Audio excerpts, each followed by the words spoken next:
My father slid a printed real estate listing across the dining table and told me it was time to fund my sister's life. The paper stopped right next to my water glass. 4 bedrooms, vaulted ceilings, wraparound deck in the Queen Anne neighborhood, list price $1.8 million. I looked at the paper, then at my sister Harper, who was pressing her hands together like she had just won a prize. I was 31 years old. I spent my days as a portfolio manager in downtown Seattle, auditing risk and managing a $2 million leveraged corporate trust I built from nothing. Harper was 27, worked 15 hours a week as an artisanal crystal consultant, and still let our parents pay her phone bill. When I told them I would not drain my portfolio to buy her a house, my mother delivered an ultimatum. Transfer the funds by Tuesday or forget I ever had a family. I chose to walk out. 3 days later, Harper called me sobbing because the bank had frozen the transaction. What they did not know was that bypassing my security protocols did not just lock them out of my money, it locked them out of their own. Welcome to Sophia Vengeance, where we tell stories about people who stop playing the victim and start keeping their receipts. If you have ever been the responsible child expected to pay for the golden child's mistakes, drop your age in the comments and be sure to subscribe. You are going to want to hear exactly what the fraud department told my mother. The ambush began during the dessert course. That was always Diane Bennett's preferred tactical window. Rain lashed against the floor-to-ceiling windows of my parents' Bellevue home, a sleek mid-century modern fortress overlooking Lake Washington. Inside, the climate was carefully controlled. The room smelled of roasted lamb, expensive cedar, and suburban entitlement. I sat at the far end of the mahogany table, calculating the earliest acceptable minute I could order a car back across the bridge to Seattle. Harper tapped her manicured fingernails against the polished wood. They accepted the offer, she said. Her voice carried the breathy confidence of someone whose credit card statements had always been forwarded to another address.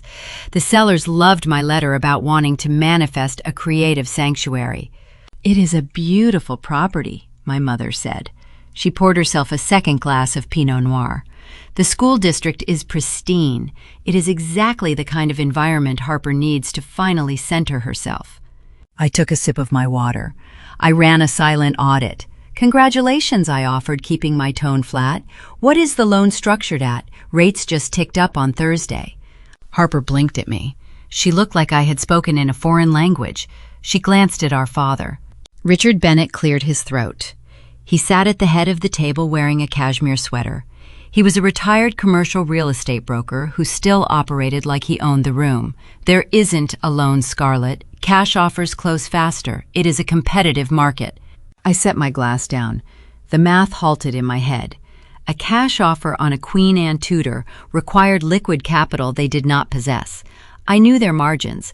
They lived wide financing luxury vehicles and country club memberships on a dwindling retirement account. "The list price is almost $2 million, I stated. "Where is the cash coming from?" The silence that followed was not an awkward pause. It was a deployment. "You have done exceptionally well," my father said. He folded his hands over his plate. "We are very proud of your firm, and we know about your corporate trust." The temperature in my chest dropped, but my posture did not change. The trust. A decade of 80-hour work weeks, missed holidays, and strategic tech sector investments. It was not a savings account. It was a leveraged portfolio protected by layers of corporate compliance. It was my financial armor against a world that charged for survival. "The trust is tied up in long-term equities," I said. "It is not a checking account." "It can be liquidated," my mother interjected. Her voice hardened. She stopped pouring the wine and set the bottle down with a heavy thud. "Harper's escrow closes in 14 days. We already spoke to our accountant. If you initiate the transfer by Tuesday, the early withdrawal penalties will not be that severe." They had not asked. They had strategized, consulted a professional, and scheduled my wealth for redistribution. I looked at my father. He held his wine glass by the stem. The skin over his knuckles was bone white. The glass trembled just a fraction of a millimeter. That was the tell. He was not acting out of generosity. He was acting out of panic. Harper had likely signed a binding contract assuming the bank of Mom and Dad would honor the check. When they realized they were over-leveraged, they looked for the nearest solvent asset, me. "You want me to drain my entire portfolio?" I said. I wanted the words to hang bare in the air, stripped of their polite camouflage. "To buy Harper a house she cannot afford to maintain?" "It is an investment in your sister's future," my father countered. His tone dipped into the authoritative cadence he used to close deals. "Family handles family, Scarlett. You have more than you need. She has nothing. It is time you pulled your weight around here instead of hoarding your success." I studied the three faces staring back at me. Harper looked expectant, her bottom lip pushed out in a practiced pout. My mother looked impatient. My father looked desperate. For 3 decades, I had accepted the role of the secondary daughter, the quiet one, the self-sufficient one. I never demanded bailed-out credit lines or unearned praise. I built my own foundation because I knew early on that their structural integrity was compromised. "No," I said. Just the one syllable. Clean. Definitive.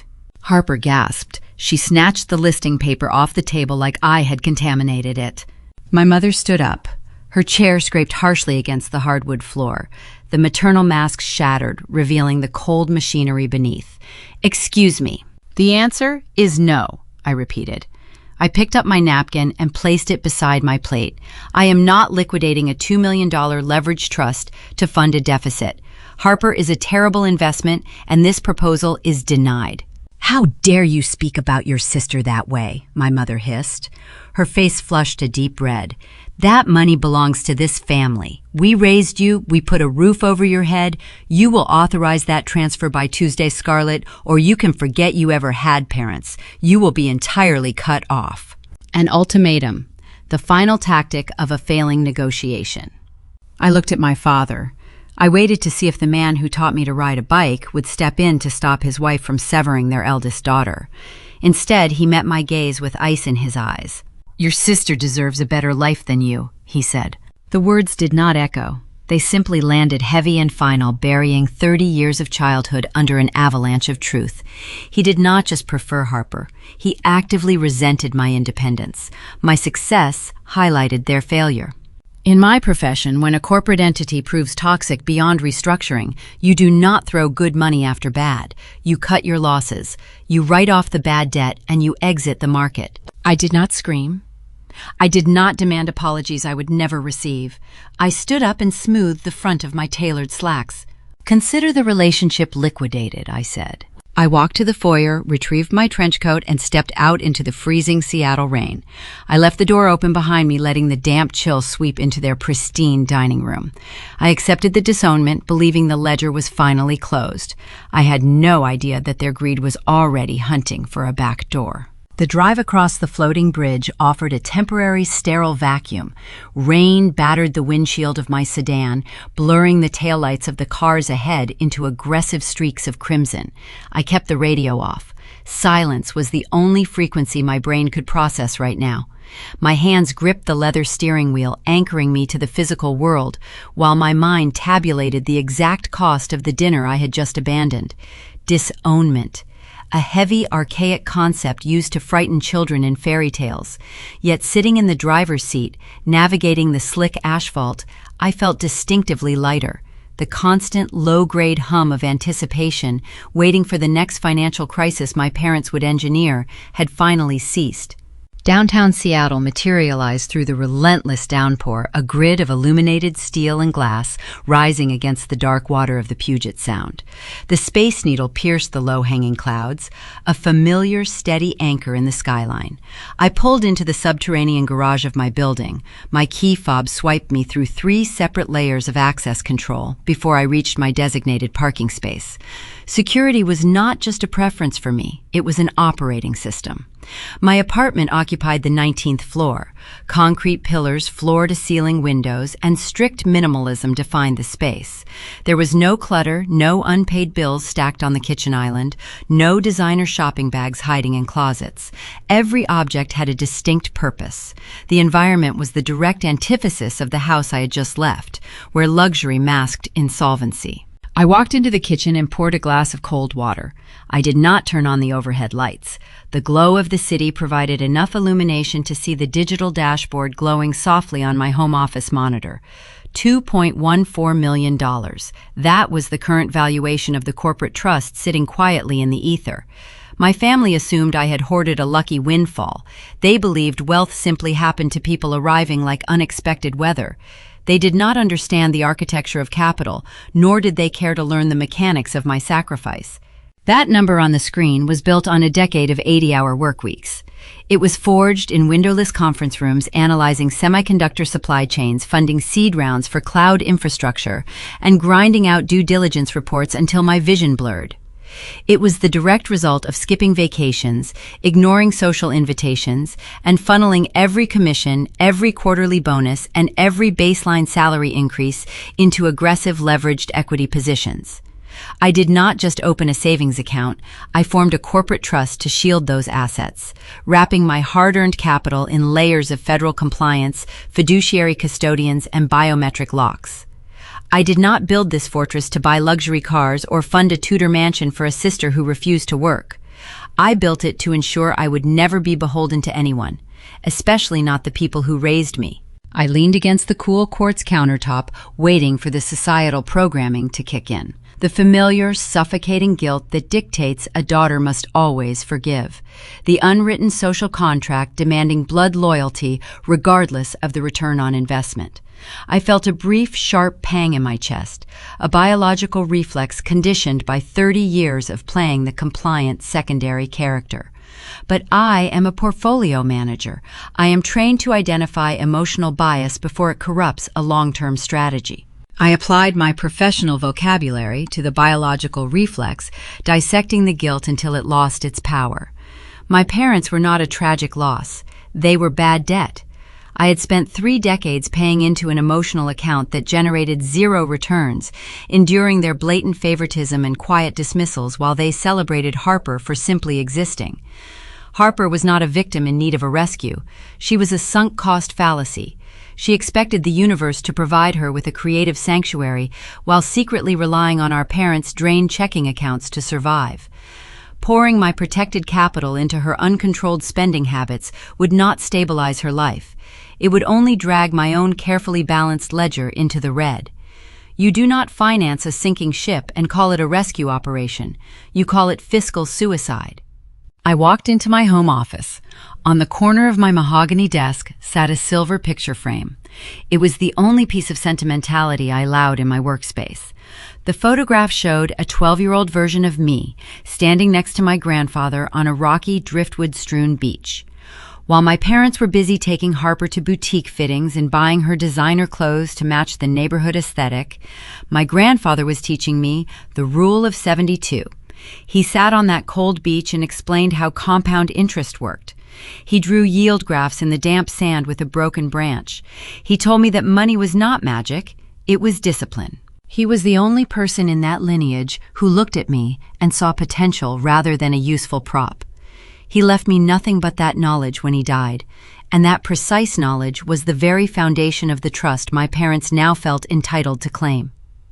I picked up the silver frame. The glass felt cool against my fingertips. I ran my thumb over his image, acknowledging the profound debt I owed him. Then I laid the frame face down on the polished wood of the desk. The audit was complete. I needed a clear line of sight moving forward, untethered from the past and unburdened by nostalgia. I slept for 6 hours, experiencing a deep, dreamless rest. When I woke up on Monday morning, the storm had passed. Sunlight hit the Puget Sound, turning the choppy water into crushed diamonds. I brewed coffee, ran my daily market analysis, and dressed for the firm.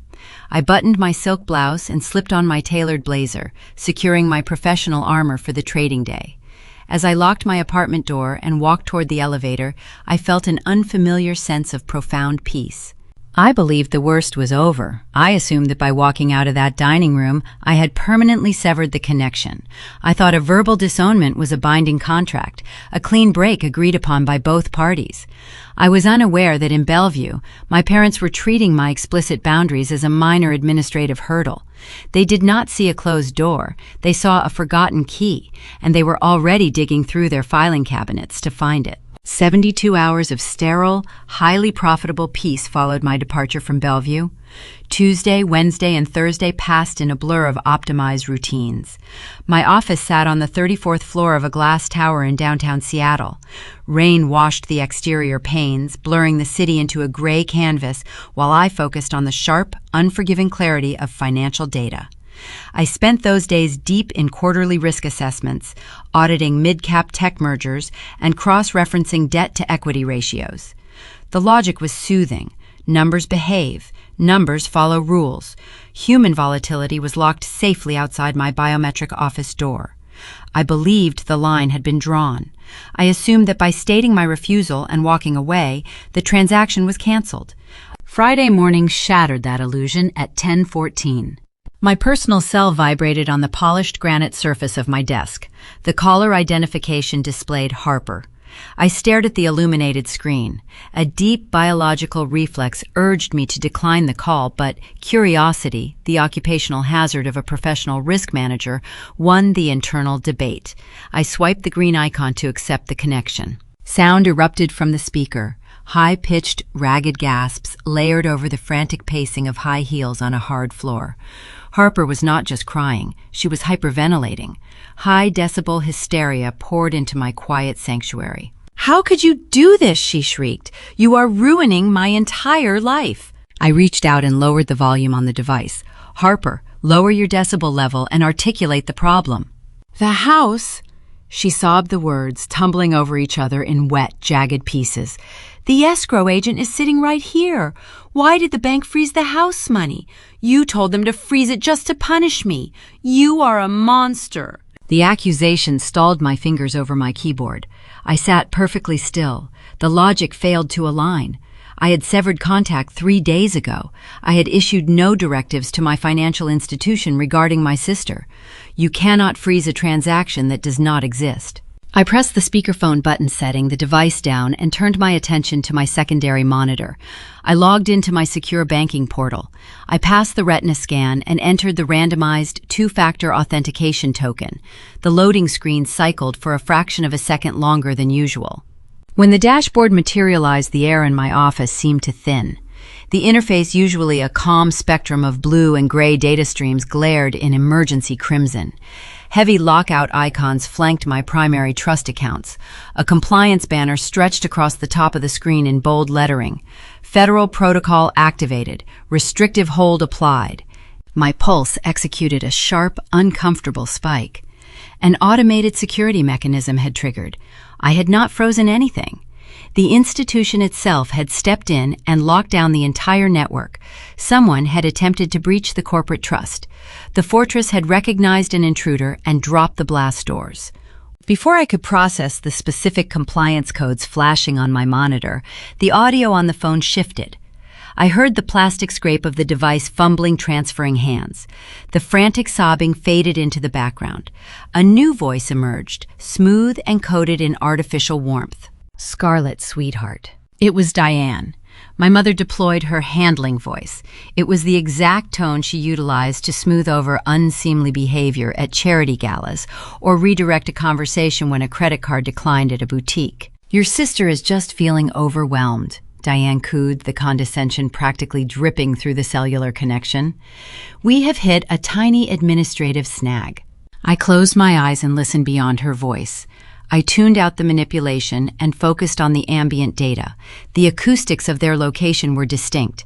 I heard the low murmur of an uncomfortable professional clearing his throat. I heard the crisp shuffle of heavy cardstock paper being stacked. I heard the distinct metallic click of a high-end pen being capped and uncapped by an anxious hand. They were sitting in a conference room. They were at the closing table. My parents had actually brought Harper to finalize a real estate transaction on a Queen Anne Tudor with zero liquid capital. They sat in front of a title officer, fully expecting a $2 million wire transfer to magically materialize, despite my explicit in-person refusal. The depth of their delusion was staggering. The title officer needs the funds cleared by 11, Diane continued. Her tone turned brisk, ignoring the catastrophic reality of the situation. There seems to be a hold on the account routing. Just call your little banker friend and clear up this silly misunderstanding so we can get Harper her keys. We can discuss your apology later. I processed her choice of words. A silly misunderstanding. She categorized a triggered federal anti-money laundering protocol as a minor clerical error. The sheer velocity of their entitlement was breathtaking. They had bypassed my verbal refusal, ignored my physical departure, and attempted to force a transaction on a highly secure portfolio without my authorization. They viewed my security protocols the same way they viewed my career. They saw it as an inconvenience they could simply override with enough confidence. You are at the closing table, I stated. It was not a question. Yes, and everyone is waiting, Diane snapped. The artificial warmth peeled back, revealing the sharp irritation beneath. Do not be difficult today, Scarlett. Make the call and release the hold. She still believed she possessed leverage. She still believed I was the obstacle rather than the law. I did not argue. Arguing grants the opposing party equal footing. It validates their delusion. Hold the line, I said. I pressed the mute button on my cell phone, cutting off her next demand. I picked up my secure desk line and dialed the direct extension for David. He was the senior private wealth director assigned to my portfolio. David did not handle retail checking accounts or simple mortgages. He handled 8-figure corporate accounts, regulatory compliance, and risk mitigation. The line rang twice. David answered. His voice lacked its usual polished professional greeting. He sounded strained, carrying the tense frequency of a man staring at a multiple car collision on a highway. Scarlett, he said, breathing out heavily, I was just about to call you. Our fraud detection algorithm quarantined your trust at 9 o'clock this morning. I kept my eyes on the crimson dashboard, tracing the digital lockdown that spanned my entire net worth. My family had treated my wealth like a piggy bank they could smash open. They failed to realize the bank was wired with explosives. Explain the trigger, I said, my voice steady, bracing for the impact of whatever crime my mother had just committed. I placed David on a brief hold, letting the digital silence stretch just long enough to anchor my own pulse. The red warning icons on my monitor pulsed steadily, a visual metronome keeping time with the disaster unfolding miles away. I pressed the merge button on my console, bridging the two distinct worlds. The frantic atmosphere of the Bellevue real estate office collided instantly with the sterile, heavily regulated environment of my private banking suite. David, I said, ensuring my voice remained low and perfectly modulated, I have my mother, Diane Bennett, on the line. She seems to believe there has been an administrative error regarding my portfolio. Scarlett, sweetheart, Diane interrupted smoothly, the artificial warmth returning to her voice. The ambient noise of the conference room had quieted. I pictured the title officer leaning forward, pen poised. Hello, David. I am so glad we reached you. We just need to push a simple family transfer through. There is an escrow deadline we are trying to meet. Her tone was a masterclass in suburban dismissal. She spoke to the senior director of private wealth management as if he were a confused retail clerk holding up the checkout line. David did not offer a polite greeting. He did not acknowledge her charm. When he spoke, his voice carried the flat, immovable weight of federal compliance. Mrs. Bennett, he said, this call is being recorded on a secure line. Please be advised that you are speaking to the fraud mitigation unit. The line crackled softly. Fraud? Diane repeated the words, stumbling out of her mouth. The artificial warmth evaporated. That is a very dramatic word, David. I merely submitted the authorization form this morning. My husband and I have banked with your institution for over 25 years. We are premier clients. Being a premier client does not exempt you from Title 18 of the United States Code, ma'am, David replied. The temperature of his voice dropped further. At 8:40 this morning, an electronic request was submitted through your linked online profile to wire $1.8 million from the Bennett Corporate Trust to an external escrow account. The authorization document attached to that request was manually reviewed after tripping our automated risk filters. I sat forward in my leather chair, staring at the crimson dashboard. My parents had actually logged into their own banking portal, navigated to a linked profile they likely had not touched in years, and attempted to drain my assets from their home computer. I attached the custody form, Diane insisted, her voice tight but still grasping for authority. I am listed as a joint custodian. I have every right to direct those funds. The pause that followed was not hesitation. It was the sound of a professional preparing to drop an anvil. Ma'am, David said, enunciating each word with surgical precision, you attempted to authorize a wire from a leveraged corporate trust using an obsolete 13-year-old Uniform Transfers to Minors Act joint custody form, a document that legally expired the day your daughter turned 18. I closed my eyes. The sheer, staggering audacity of the mechanics finally registered. When I was a teenager, my grandfather had seeded a small college fund for me under the UTMA structure, requiring my mother's signature as a custodian until I reached adulthood. I had assumed that account was closed, the paperwork shredded, or buried in some forgotten file cabinet. Diane had kept it. She had held on to a moldering 13-year-old document, scanned it into her computer, and attempted to use it to hijack a modern, heavily regulated $2 million corporate portfolio that I had built entirely on my own. It is still her signature, Diane argued, though her voice had thinned considerably. The panic was starting to seep through the cracks in her confidence. It is a family account. It is a fraudulent submission, David corrected sharply. You attempted to circumvent our security protocols using expired, inapplicable documentation to access restricted capital. That constitutes attempted federal bank fraud. A sharp, violent clatter erupted from the speakerphone. Diane had dropped the device. It hit the conference table hard, the sound followed by the distinct rustle of papers being hastily shoved aside. I heard Harper emit a low, strangled noise in the background. My mother had just been informed by a senior banking official that she had committed a federal crime while sitting in front of a licensed escrow agent. I did not speak. I let the silence do the work. Mrs. Bennett, are you still on the line? David asked, his tone relentlessly professional. A moment later, the phone was fumbled back to an ear. It was not Diane. It was my father. Listen here, Richard barked, deploying his aggressive negotiation voice, though it shook noticeably. My wife made a clerical error. That is all. Cancel the wire request immediately and remove the hold on our accounts. We will sort this out privately. I cannot do that, sir, David stated. The protocol cannot be manually overridden. When a fraudulent transaction is initiated from a linked profile, our anti-money laundering algorithm automatically quarantines all associated assets to prevent further unauthorized activity. Associated assets, Richard repeated, the aggressive bluster draining from his tone. What exactly does that mean? It means that because Mrs. Bennett submitted the fraudulent document using her personal login credentials, the system has identified your primary accounts as the point of origin for the breach, David explained. Your joint checking, your savings, and your home equity line of credit are now under a restrictive hold. Your assets are entirely frozen as collateral, pending a full internal and potentially federal investigation. The line went dead quiet. The blast doors had not just dropped on my portfolio. They had slammed down on my parents' entire financial existence. By trying to steal my money, they had triggered a security mechanism that locked them out of their own. They were sitting in a high-end real estate office, attempting to purchase a nearly $2 million home, and they could not currently afford to buy a cup of coffee.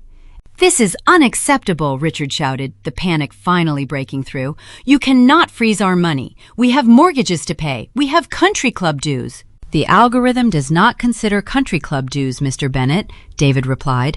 You will receive formal correspondence from our legal department within 3 to 5 business days. Until the investigation concludes, your accounts remain in a state of absolute illiquidity. Good day. David disconnected the line. I sat in my office on the 34th floor looking out at the rain-slicked city. The red warning icons on my monitor still flashed, but they no longer felt threatening. They felt like armor. My parents had treated my boundaries like a suggestion. They had viewed my success as a resource they were entitled to harvest. They thought they could simply override my refusal by digging up a decade-old signature and playing the role of the affluent, misunderstood suburbanites. They failed to realize that the financial system I operated within did not care about their address, their golf handicap, or their belief that family handles family. The system only recognized data compliance and fraud. I reached out and ended the call with my parents. I did not offer a warning, a lecture, or a rescue. I let the silence return to my office. The immediate crisis was contained, but the fallout had only just begun. My parents were about to discover exactly what happens when you leverage your entire life on the assumption that you are above the rules. The line clicked dead. The sudden quiet in my office felt heavier than the noise that preceded it. I placed the receiver back onto its cradle. Outside my window, the Seattle rain continued its steady assault on the glass, oblivious to the structural collapse that had just occurred across the water. I leaned back in my ergonomic chair and watched the crimson warning banners cycle across my monitors. The adrenaline receded, leaving behind a cold and clinical clarity. I needed to process the sheer audacity of what Diane and Richard had attempted. In cinematic depictions, financial crimes are typically executed by sophisticated syndicates operating out of offshore havens. My parents were not criminal masterminds. They were country club members who drank overpriced wine and complained about local property taxes. Their danger did not stem from calculated malice. It stemmed from a toxic and unchecked entitlement. They honestly believed that being affluent suburbanites shielded them from the rules governing the rest of society. They operated under the delusion that their favored motto, "Family handles family," functioned as a legitimate legal defense. They thought they could breach a secured corporate network, bypass stringent federal compliance, and siphon my life savings simply because they felt they deserved it more than I did.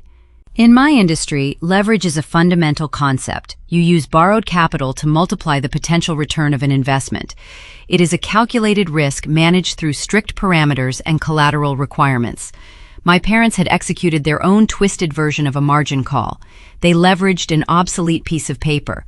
They used a moldering custody form carrying the signature of an 18-year-old girl to try and hijack my future. They gambled my decade of sacrifice against Harper's demand for a luxury property. But they misunderstood the collateral. When you execute a deceptive trade in the highly regulated banking sector, the institution does not merely reject the transaction, the house seizes your chips. A profound realization settled over me as I monitored the dashboard. I could not fix this situation for them, even if the old and conditioned guilt somehow compelled me to try. The mechanism they triggered possessed no pause button. Anti-money laundering algorithms do not respond to apologies or tears. Once the system detects an unauthorized internal breach, it initiates a hard quarantine. The bank's legal department was already drafting subpoenas. Federal regulators were likely receiving automated incident reports at this exact moment. The machine was awake, operating on binary code and strict liability. My mother had ordered me to call my banker and clear up the misunderstanding. She fundamentally failed to grasp that David was not an acquaintance who could grant a favor. He was a fiduciary bound by federal statutes. The avalanche had started, and I was merely a spectator watching from a safe elevation. Then the sterile peace of my sanctuary broke. My personal cell phone lying face down on the granite desk vibrated violently. Then it vibrated again. A continuous and rhythmic buzzing signaled the arrival of a coordinated assault. I picked up the device and turned the screen over. The notification center overflowed with incoming messages. The secondary conflict had breached the perimeter. My parents were deeply embedded in a sprawling network of aunts, uncles, and second cousins. This network functioned as a localized gossip cartel. Diane was the undisputed matriarch of this cartel, controlling the narrative at every holiday gathering and summer barbecue. If a relative stepped out of line, Diane managed their reputation into the ground. Now facing absolute ruin, my mother had activated her flying monkeys. The text preview scrolling across my screen revealed the fabricated story she had deployed to rally her troops. She had certainly not confessed to attempted bank fraud. Instead, she spun a tale of vindictive cruelty. The narrative was simple and highly effective for her audience. Scarlett, furious about Harper getting a new house, had maliciously called her wealth management contacts and frozen her elderly parents' checking accounts out of sheer spite. I opened a message from Aunt Caroline. Caroline was my mother's younger sister, a woman who funded her cosmetic procedures with alimony and thrived on familial outrage. She had once borrowed $10,000 from my father to start a catering business that never materialized, establishing her place in their ecosystem of forgiven debts. Her text read clearly on the bright screen. I am disgusted by you. Your mother is having heart palpitations in a real estate office because you locked her out of her own funds. Releasing those accounts right now is the only way you will ever be welcomed back into our lineage. You are acting like a sociopath. 10 years ago, a message like that would have gutted me. I would have drafted a dozen frantic replies trying to explain the truth, desperate to clear my name and regain their approval. I would have negotiated with my own sanity to placate their manufactured outrage. Today, I analyze the text through a completely different lens. Emotional warfare is remarkably similar to market volatility. When a stock plummets due to baseless rumors, a novice investor panics and sells their shares at a loss. A seasoned professional recognizes the noise holds the position and waits for the fundamentals to expose the truth. Engaging with Aunt Caroline would validate her false premise. It would signal that her outrage held market value. I did not reply. Instead, I pressed my thumb against the screen, captured a digital image of the message, and opened a secure cloud drive on my phone. I created a new directory. I typed the word evidence into the folder name field. I routed Aunt Caroline's vicious text directly into the newly minted archive. I repeated the process for the messages arriving from my cousins and an uncle. Snap, route, archive. Every insult, every threat of excommunication, and every demand to release the capital became a documented data point. They believed they were applying social pressure to force a surrender. They were actually providing me with a written record of harassment, proving the extent of my mother's smear campaign. They were handing me the exact ammunition my legal counsel would need when the inevitable civil proceedings commenced. The phone continued to vibrate, a physical manifestation of their collective panic. I switched the device to silent mode and placed it back on the desk. The Bellevue cartel was shrieking into a void. I turned my attention back to my monitors. The interface displayed a Title 31 restriction code next to the origin points of the breach. The federal protocols were locking in, sealing the perimeter around my assets and isolating the threats. I had quarterly risk assessments to finish, and my own portfolio required my focus. The social fallout was irrelevant. The true reckoning was not going to happen in a group chat or at a family dinner. It was going to happen in a federal courtroom, and no amount of suburban gossip could stop the gavel from falling. In corporate finance, insolvency does not always announce itself with a dramatic crash. Often, it arrives as a quiet, invisible barrier. We call it absolute illiquidity. You might possess equity on paper, a portfolio of diverse assets, and a lifetime of high-status credit lines. But if you cannot access a single dollar to purchase a gallon of milk, your net worth is functionally zero. This was the exact reality descending upon my parents in Bellevue. The federal quarantine did not merely freeze their access to my trust, it severed their entire financial nervous system. The Queen Anne Tudor transaction was the first structure to collapse under the weight of this new reality. Real estate escrows operate on rigid, unforgiving timelines. When the wire transfer failed to materialize on Friday morning, the title officer granted a standard grace period. By Monday afternoon, the grace period expired. The sellers terminated the agreement due to non-performance. Harper did not just lose the vaulted ceilings and the wraparound deck. My parents forfeited a $50,000 earnest money deposit. In the affluent circles of Seattle real estate, information travels with lethal speed. The listing agent gossiped to the staging company, who whispered to the interior designers. Within 48 hours, Harper transformed from a manifesting creative visionary into a financial liability. Her pristine reputation was heavily leveraged, and the market had just corrected itself. The cascading default quickly reached the mundane corners of my parents' daily existence. I learned the granular details later pieced together from the frantic family group chat messages I had muted but continued to monitor for legal documentation. On Tuesday, Diane attempted to purchase her weekly organic groceries at a high-end market in downtown Bellevue. The cashier scanned her platinum credit card. The terminal blinked, declined. She produced a debit card, declined. She offered a third card, a backup line of credit reserved for emergencies, restricted. My mother, a woman who built her entire identity on projecting effortless wealth, was forced to abandon 3 bags of imported produce at the register while the line of affluent shoppers behind her watched in silence. By Wednesday, the automated clearinghouse systems began their monthly sweeps. The lease payment for Richard's imported sedan bounced. The auto pay for Diane's luxury SUV returned a non-sufficient funds error. The country club processed their quarterly maintenance dues, encountered a hard block, and automatically suspended their dining privileges. The oxygen was being sucked out of their lifestyle, one automated rejection at a time. In a desperate bid to restore their reality, Richard and Diane drove to their local retail bank branch. They bypassed the teller line and demanded to speak with the branch manager. Relying on 25 years of localized prestige, they assumed a stern conversation and a display of tailored clothing would override the inconvenience.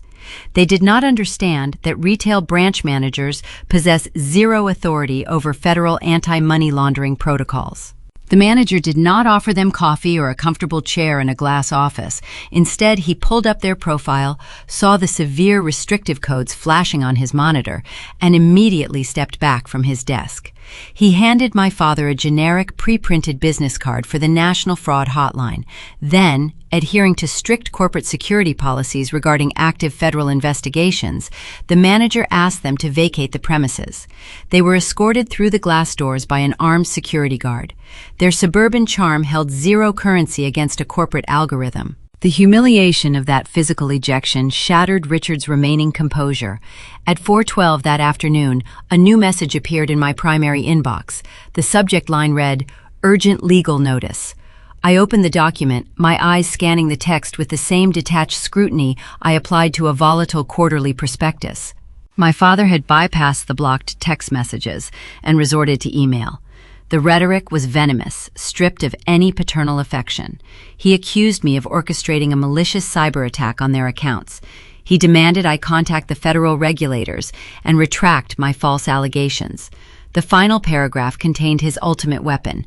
He threatened to file a civil lawsuit against me for financial abuse of the elderly, promising to destroy my professional licenses if I did not release their money by the end of the business day.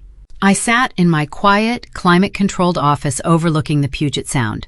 I read the email a second time. A novice might interpret this message as a terrifying legal threat.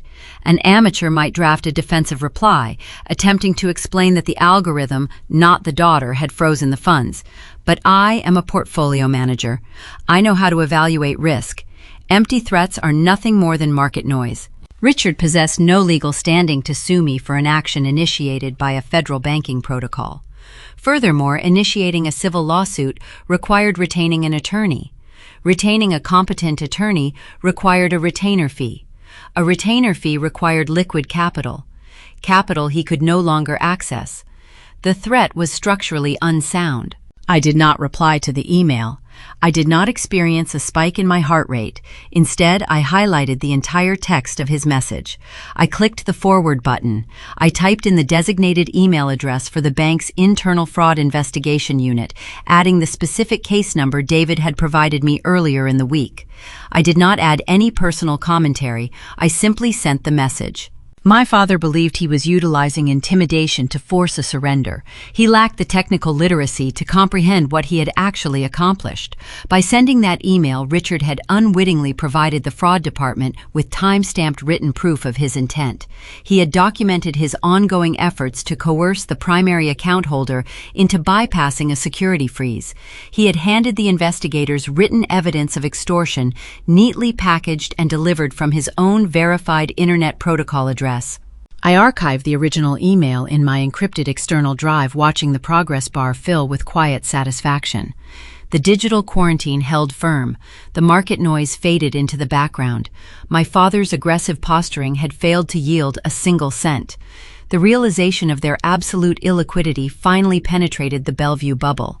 Richard's blunt force tactics had proven useless against my firewall. But my mother was a different kind of predator. When blunt force fails, Diane relies on infiltration. If she could not bully the funds out of the system, she would try to extract them through my psychological vulnerabilities. The digital assault had failed, which meant the next attack would not arrive through a screen. It would happen in person. Corporate architecture in downtown Seattle is explicitly designed to intimidate. The lobby of my building spanned half a city block. featuring imported Italian marble floors, soaring ceilings, and a security desk manned by 3 former military personnel. The biometric turnstiles formed an impenetrable barrier between the public atrium and the private elevators leading to the financial firms above. I utilized this environment as a physical extension of my own boundaries. It was a space engineered to keep unauthorized variables out. On Thursday afternoon, I descended to the ground floor to retrieve a certified document from a courier. I stepped past the glass barriers, mentally reviewing a prospectus for an upcoming tech merger. I did not expect the variable that had bypassed the perimeter. She sat on a low-profile leather bench near the revolving doors. I stopped walking. For a fraction of a second, my brain struggled to categorize the visual data. It was Diane. But it was not the Diane who had poured expensive wine in a pristine Bellevue dining room just days prior. The suburban armor had cracked. Her signature blonde hair, usually maintained in an immovable salon blowout, looked brittle and flattened by the damp Seattle air. She wore a tailored wool coat, but the belt was tied unevenly, hanging loose on one side. Her posture, historically rigid with superiority, sagged under the invisible weight of systemic insolvency. She looked exactly like a woman whose credit cards had failed at the grocery store. She looked aged. She spotted me near the courier station. She stood up, clutching a designer handbag that now represented a stranded asset. I evaluated the distance between us and the security desk. 24 paces. I could pivot swipe my badge and retreat behind the turnstiles. But avoiding an audit does not balance the ledger. It merely delays the accounting. I signaled the courier to wait and turned to face my mother. Diane did not attack. She did not deploy the venomous tone she used during the phone call from the real estate office. She recognized that her previous strategies had yielded 0 returns. So she executed a pivot. As she closed the distance, her eyes filled with tears. Her lower lip trembled. She was weaponizing vulnerability. "Scarlett," she whispered. Her voice carried a fragile, hollow frequency. "Please, just give me 5 minutes." I maintained my position, ensuring my body language remained neutral. I did not cross my arms, nor did I lean in. "You have 5 minutes. State your objective." The tears spilled over her eyelashes, tracing careful lines down her cheeks. "I am so exhausted, sweetheart. Your father is not sleeping. His blood pressure is dangerously high. We are living in a nightmare, and I know we hurt you. I know we demanded too much regarding Harper. We were blinded by wanting to help her, and we lost sight of you.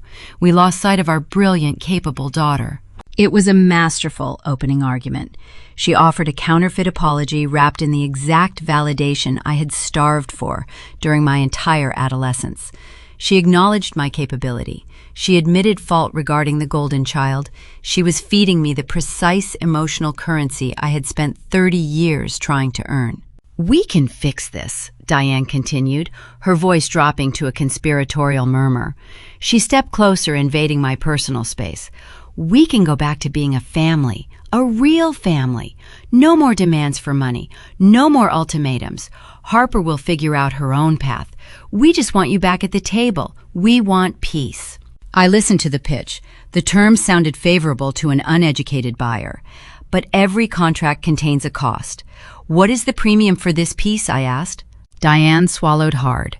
"Just one phone call. You call David. You tell him the custody form was submitted with your verbal permission. You tell the bank it was a simple miscommunication between a mother and a daughter. They lift the freeze, the investigation closes, and this all goes away quietly. We take the quiet version, Scarlett. No lawyers, no courts, just us moving forward."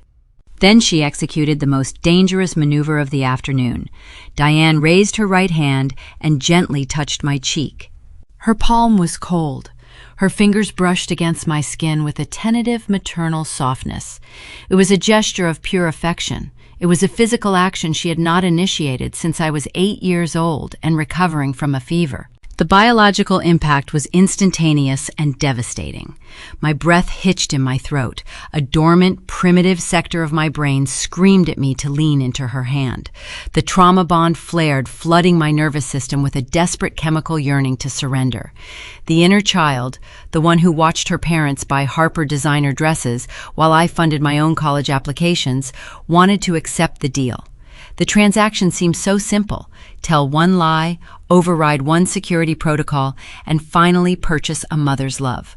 But I am a portfolio manager. I do not make decisions based on chemical yearning. I run the math. I forced my analytical mind to override the emotional reflex. I audited the quiet version she was selling. What was the actual cost of telling the bank I had given verbal authorization? To lie to a federal investigator or a bank fraud department is a felony. Doing so would instantly make me complicit in their attempted theft. I would become a co-conspirator. The moment I uttered that lie on a recorded line, the compliance division would flag me. I would lose my Series 7 and Series 66 licenses.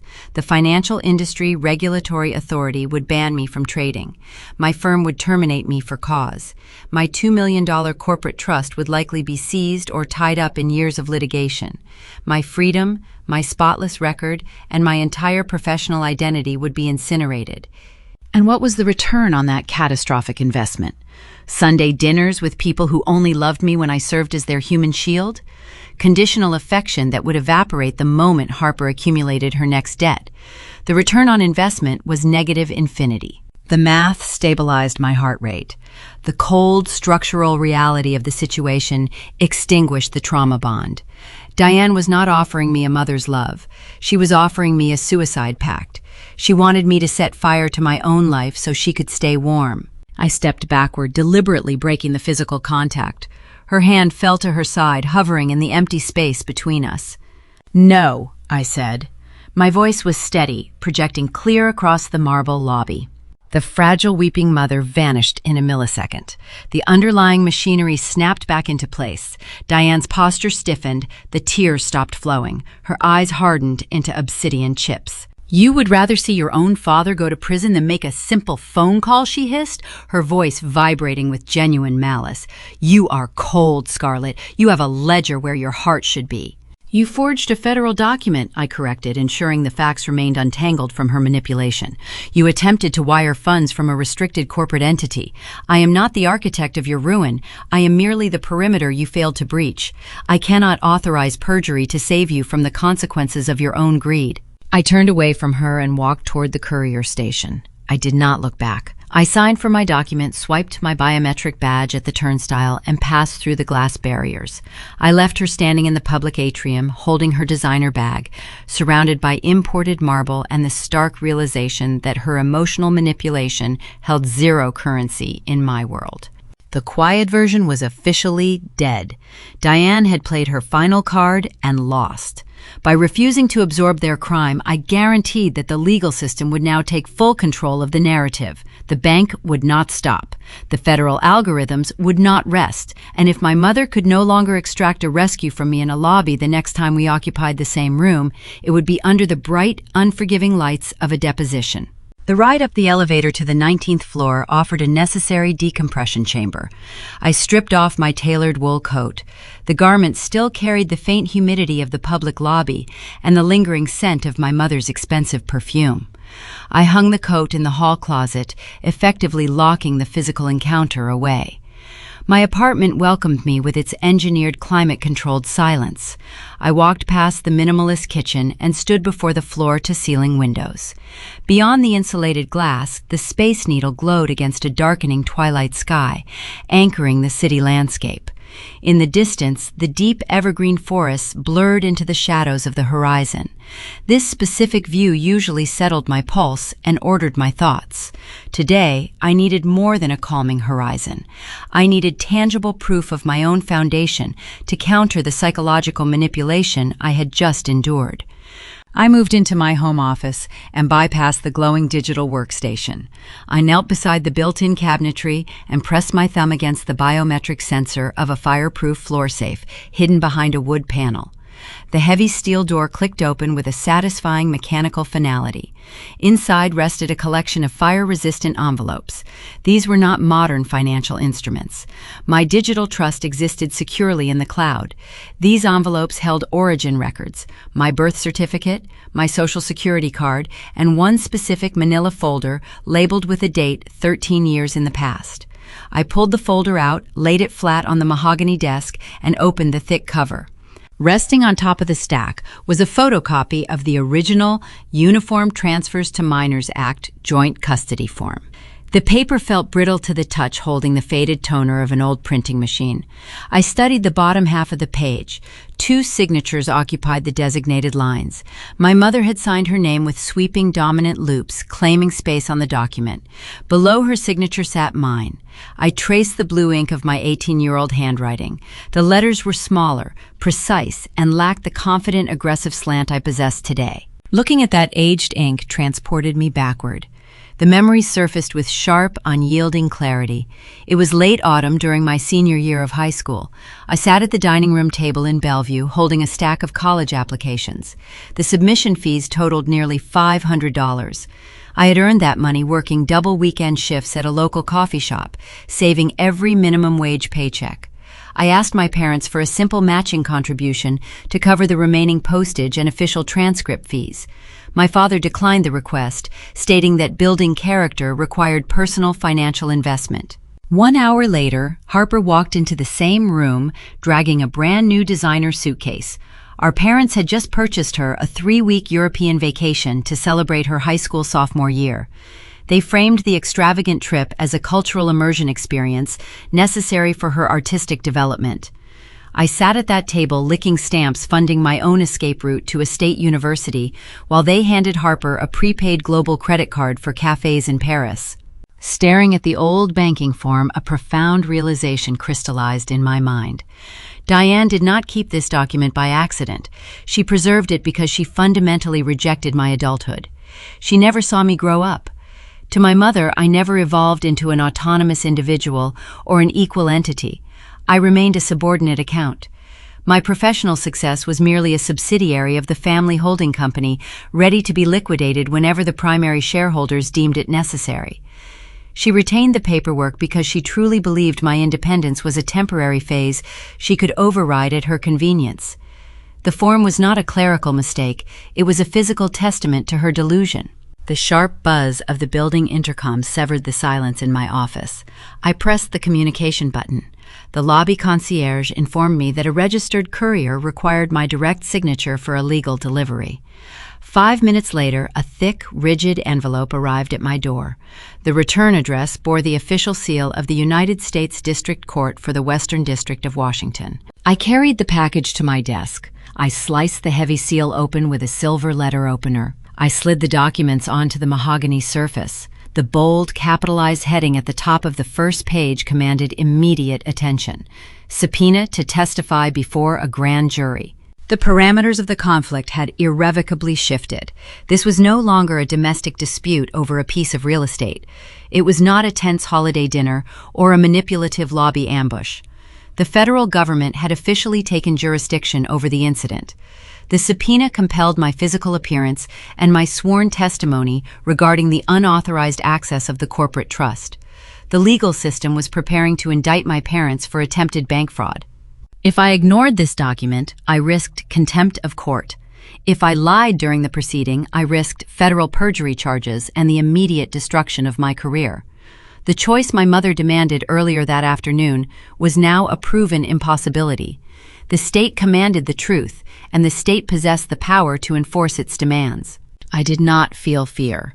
I felt the familiar, cold focus of an impending audit. I placed the subpoena next to the old custody form.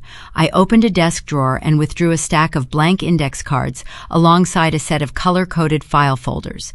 I began to organize my history.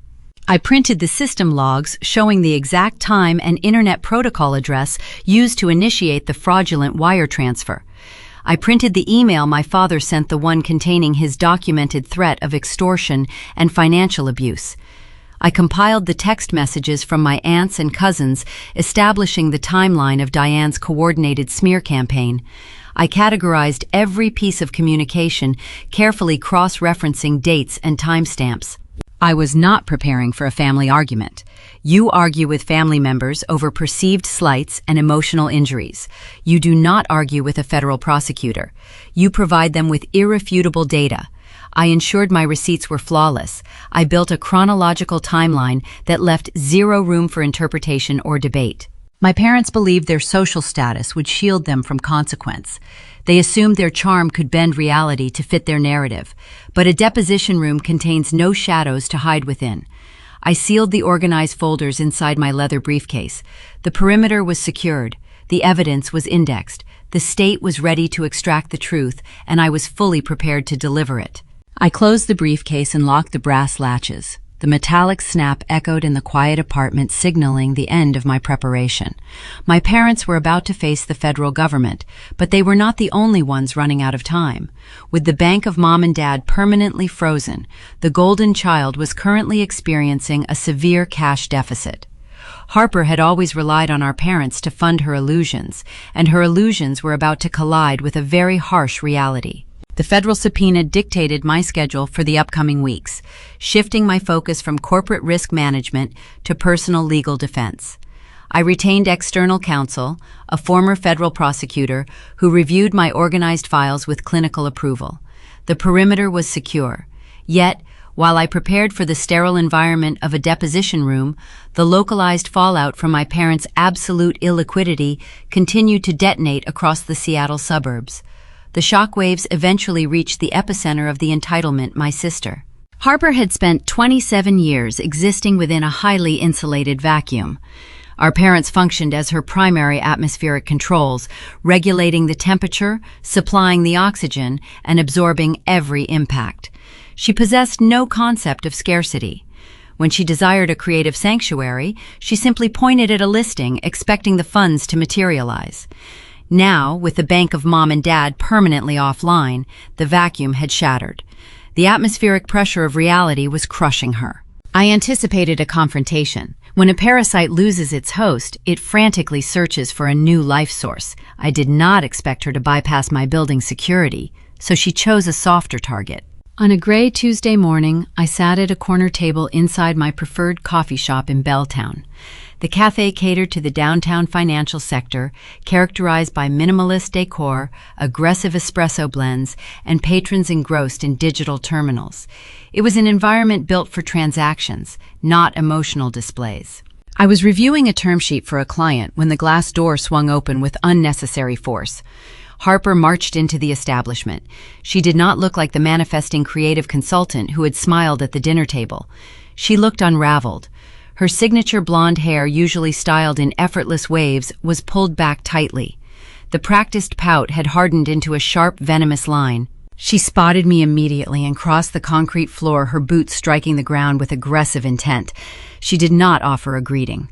She stopped at the edge of my table and slammed her hands flat against the reclaimed wood. "Are you happy now?" she demanded. Her voice was loud enough to turn heads at the adjacent tables. I closed my laptop, smoothly securing my client data. I looked up at her, assessing the visual evidence. "Good morning, Harper. You appear distressed." "Do not use your robotic finance voice on me," she hissed, leaning closer. The scent of her expensive floral perfume clashed with the sharp aroma of roasted coffee beans. "You destroyed my life. The sellers backed out, the staging company is threatening to sue me for breach of contract, and Mom and Dad cannot even afford to pay the rent on my loft this month. You did this." She was no longer crying. The hysterical sobbing from the real estate office had evaporated, replaced by a pure, concentrated malice. This was not a plea for help. This was an indictment.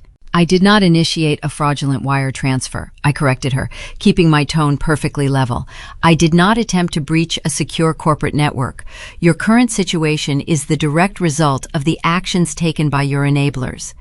"They were trying to help me," Harper shouted, slamming a hand against the table again. A barista behind the counter paused, watching the interaction cautiously. "They were acting like actual parents. You are a sociopath, Scarlett. You care more about your spreadsheets and your compound interest than your own flesh and blood. You could have released the funds. You could have saved us, but you chose to watch us burn just to prove a point." I studied her flushed face. She truly believed her own narrative. In her mind, the existence of my wealth obligated me to distribute it. She perceived my refusal to fund her fantasy as an act of malicious violence. She possessed absolutely no comprehension of the legal, ethical, or structural realities surrounding the money she felt entitled to claim. Then my eyes caught a detail. a small, crucial data point reflecting her systemic insolvency. As she leaned forward, the sleeve of her cashmere sweater pulled back, revealing her left wrist. Strapped to her arm was a brand-new, limited-edition designer watch. It was a model I recognized from a recent luxury campaign, retailing for roughly $8,000. She had lost the house. She was facing eviction from her loft. Her parents' accounts were frozen by federal investigators, and in the midst of this catastrophic financial collapse, she had utilized a credit line to purchase a piece of high-end jewelry. She was attempting to self-soothe through conspicuous consumption, entirely oblivious to the fact that she possessed zero means to service the debt. The watch proved she had learned nothing. The crisis had not initiated a reality check. It had only accelerated her denial. "You do not understand the concept of default, Harper," I said softly, ensuring my voice did not carry beyond our table. "I know what default means," she snapped, adjusting her sweater sleeve defensively, noticing my gaze. "It means the bank takes your house." "That is the symptom," I explained. "The disease is a fundamental failure to honor an obligation. You have defaulted on adulthood. For 27 years, you have relied on other people to subsidize your existence. You claim you wanted a creative sanctuary, but you were not willing to build it, earn it, or maintain it. You simply expected it to be provided." "I am an artist," she argued, her voice vibrating with indignant rage. "My work requires a specific environment." "Your work is an illusion funded by exhausted capital," I countered, leaning forward slightly to close the psychological distance. "And you did not just want a house, Harper. You were perfectly willing to let our parents commit a federal felony to secure that property for you. You sat at a closing table fully aware that they did not possess the liquid assets to fund the transaction, and you permitted them to attempt a cyber theft against my portfolio to cover your deficit." Harper blinked the venom, faltering for a fraction of a second. "I did not know the details of the transfer. Mom said she was handling it." "Ignorance is not immunity," I stated. "You consumed the resources without questioning the origin, and now the supply chain has permanently collapsed." She stared at me, the reality of my words slowly penetrating the thick layers of her entitlement. The anger began to dissolve, replaced by the terrifying realization of her vulnerability. "What am I supposed to do?" she whispered. The malice was gone, revealing the frightened child beneath the designer cashmere. "They are threatening to lock me out of the loft by Friday."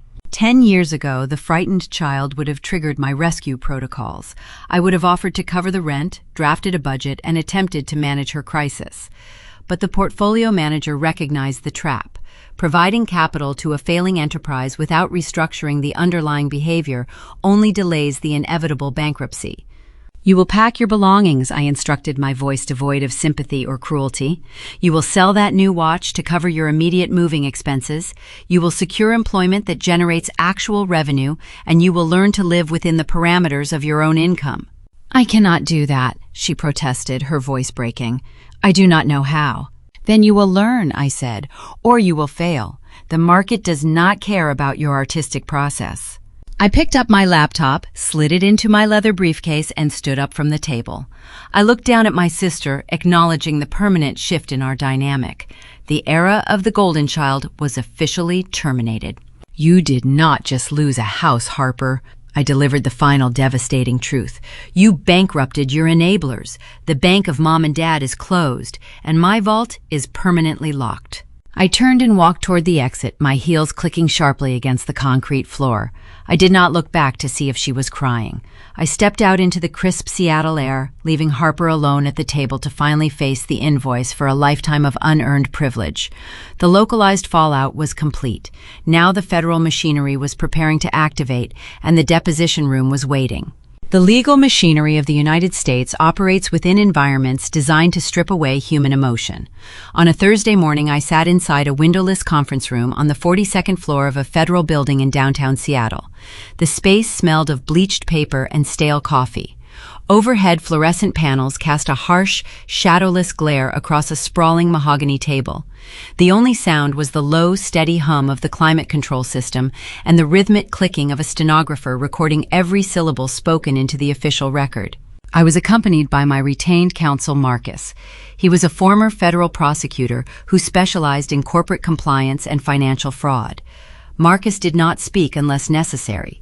He served as a human shield, ensuring the procedural boundaries remained intact. Across the table sat 3 individuals. 2 were senior fraud investigators from my banking institution. The third was a special agent from the Federal Regulatory Commission.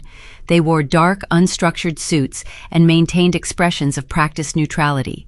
We were not gathered to negotiate. We were gathered to construct a timeline of a felony. The lead bank investigator, a man named Reyes, initiated the deposition. He placed a digital audio recorder in the center of the table and recited the date, the location, and the names of everyone present. He asked me to state my full name and occupation for the record. I complied, keeping my voice level and measured. Reyes began by establishing the baseline architecture of my wealth. He asked me to detail the origin, structure, and operational parameters of the Bennett Corporate Trust. I answered with the precision of a portfolio manager delivering an annual prospectus. I outlined the initial seed capital, the decade of compound interest, and the aggressive equity leveraging that elevated the valuation past the $2 million threshold.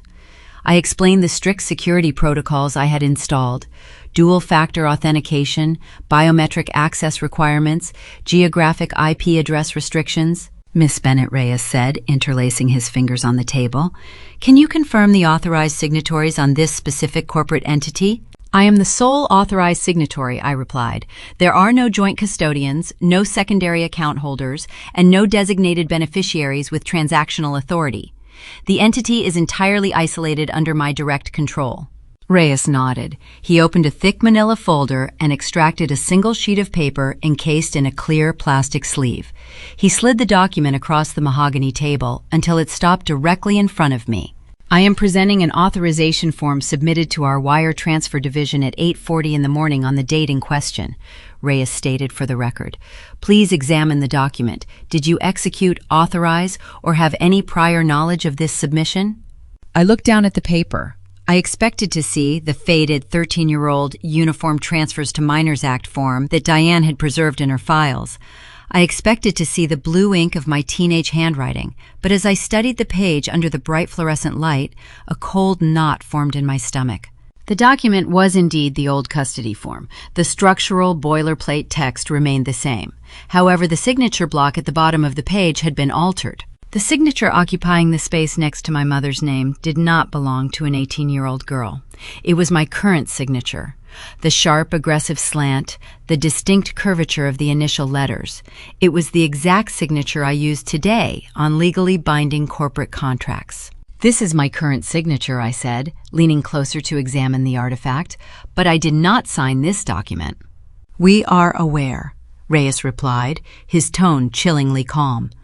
Our cybersecurity forensics team audited the metadata attached to the submission file. The document was not merely scanned and uploaded. It was digitally altered using consumer-grade photo editing software. The revelation hit the table with the weight of a falling anvil.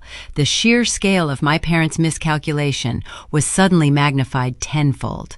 Diane had not simply acted out of foolish, frantic desperation. She had not just pulled a dusty piece of paper from a drawer in a moment of panic. She had engaged in deliberate, premeditated digital forgery. Reyes explained the mechanics discovered by their technicians. My mother had taken a recent document I had signed, likely a holiday greeting card or a mundane tax receipt left at their house. She had scanned my current signature, isolated the image, and digitally overlaid it onto the obsolete banking form. She then flattened the file into a portable document format and submitted it through her linked profile, attempting to deceive the automated verification software. She sat at a computer monitor in her affluent Bellevue home, carefully tracing the digital contours of my identity, actively manufacturing a fraudulent instrument to steal my future. A sharp, unexpected pang of grief radiated through my chest.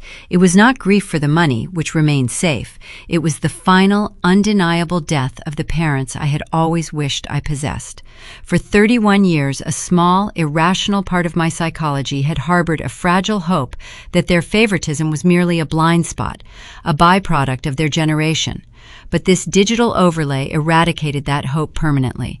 This was not a blind spot. It was a predatory extraction. They viewed my entire existence as raw material waiting to be harvested. I allowed the grief to register for exactly 3 seconds. Then I utilized my professional conditioning to suppress the biological response. Mourning a toxic asset is an inefficient use of resources. I looked up from the forged document and met the investigator's gaze. I have never utilized photo editing software to affix my signature to any banking authorization, I stated clearly for the stenographer. The signature overlay is a fabrication. I did not consent to this transfer. Thank you, Ms. Bennett, the federal agent spoke for the first time. His voice possessed a rough, gravelly texture. Your testimony today, combined with the forensic metadata, definitively classifies this incident as premeditated wire fraud and identity theft. Marcus, my counsel, leaned forward slightly. Agent, can you clarify the bank's intended recovery protocols regarding this breach? Reyes took over the explanation, and the pacing in the room accelerated. The narrative shifted from the crime to the consequence. When an unauthorized user attempts to breach a secured corporate network using a linked profile, the institution incurs significant liability and operational costs, Reyes explained. We are required by federal statute to launch a comprehensive internal audit. Our cybersecurity teams must verify that no other sectors of the network were compromised. Furthermore, the bank faces potential regulatory fines for the attempted incident.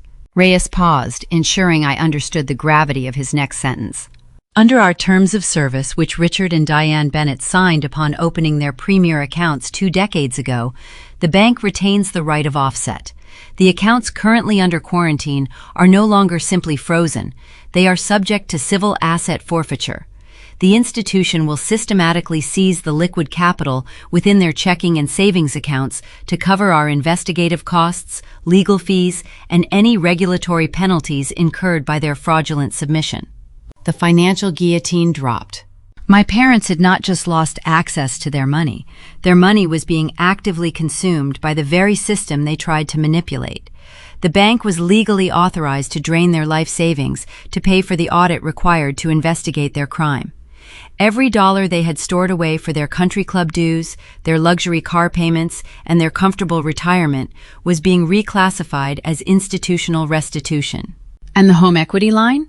Marcus inquired, ensuring every detail was entered into the record. The equity line is suspended, and the outstanding balance will be called due, Reyes confirmed. If the seized liquid assets do not cover the bank's total recovery costs, the institution will place a lien against their primary residence. I sat in a sterile conference room, absorbing the mathematical perfection of their ruin. My meticulous documentation, my biometric security locks, and my refusal to yield to their emotional ambushes had guaranteed my complete exoneration. My corporate trust remained untouched, compounding quietly in the background. Meanwhile, my parents had engineered their own total financial collapse. They had tried to bypass the security on my life, and the system had responded by locking them out of their own permanently. The deposition concluded 20 minutes later. I signed a sworn affidavit attesting to my statements. The stenographer packed up her equipment, I shook hands with the investigators, and rode the elevator down to the ground floor with Marcus. We stepped out into the bustling Seattle afternoon.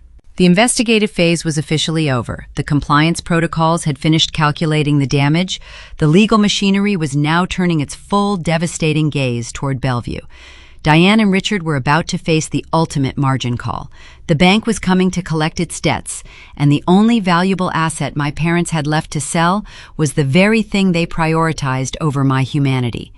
Their pristine mid-century modern fortress was about to hit the open market. In corporate restructuring, the final stage of a failing enterprise is known as the liquidation phase. Operations cease, the illusion of future growth evaporates, the entity is stripped down to its constituent parts, and those parts are sold at steep discounts to satisfy the creditors. It is a sterile, unforgiving process, driven entirely by mathematics. Following the deposition, my parents entered their own personal liquidation phase. The federal grand jury returned an indictment against Richard and Diane Bennett. The charges included wire fraud and attempted bank fraud. The severity of the charges carried the potential for significant prison time. Facing the weight of the federal government, they could no longer rely on suburban charm or local connections. They needed premier criminal defense attorneys.